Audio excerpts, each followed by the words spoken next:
Hi, welcome to boardshop.co.uk. Surfboard review time again. If you're watching on the YouTube channel, please subscribe. The new board today we're looking at is the latest from Firewire. It's the Dominator Pro. Don't be thrown off by the name. You don't have to be a pro to surf it.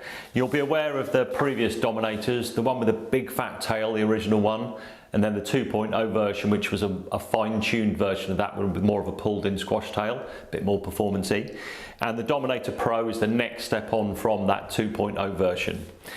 Pulled in at the tail, pulled in at the nose. It's a board designed for more performance surfing, but still with enough volume hidden away in there to make it a usable board for your intermediate, higher intermediate to better surfer.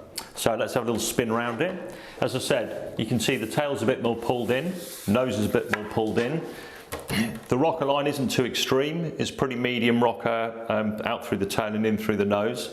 On the underside, you've got a single, slightly deeper single concave up under your front foot, running through into a double through the fins, and then what they call a double barreled V out the tail. Not sure what that is, but it's basically a V out the tail. What that means is that you've got a more drivey, more responsive board, which is perfect for those faster, punchier beach breaks where you need to bottom turn a bit harder and a bit faster, get back up the wave and down the line. So it's got all those performance attributes for those better waves, but if you're a decent surfer, you can still use it in subpar conditions.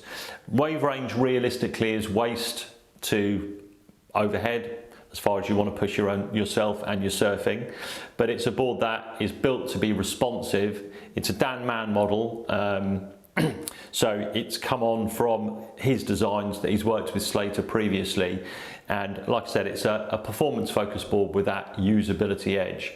For those better days at home to sit above your daily drive, your hybrid, or for trips to more exotic locations, it's a board that's going to work really well. So the Slater FRK is the kind of the benchmark performance board from those guys, and this sits just below it in terms of performance and volume and what have you. The volume, as I said, is relatively generous. This is a child size surfboard, a 5'8", but it still comes in at 29.2 litres. It goes all the way up to 6'6", so for you bigger guys out there who need a bit more board under you, there's sizing there for you too. Set up with a Futures 5 fin. Most people, 95% of people, are going to surf it as a thruster with the indoor fins or the V-Lox fins that Slater does. Both work well. Nice and stiff fins giving you projection and speed into and out of your turns. Helium construction, the Helium 2, you'll be aware of that already. Really functional epoxy, very durable, but most importantly, very responsive to surf. The epoxy holds that memory really well in the foam, so you get a really dynamic feel to your surfing. You surf faster than you would do with a standard PU, especially in better conditions. So there it is, the new board from Dan Mann, Firewire, the Dominator Pro, on the shelves and ready to roll.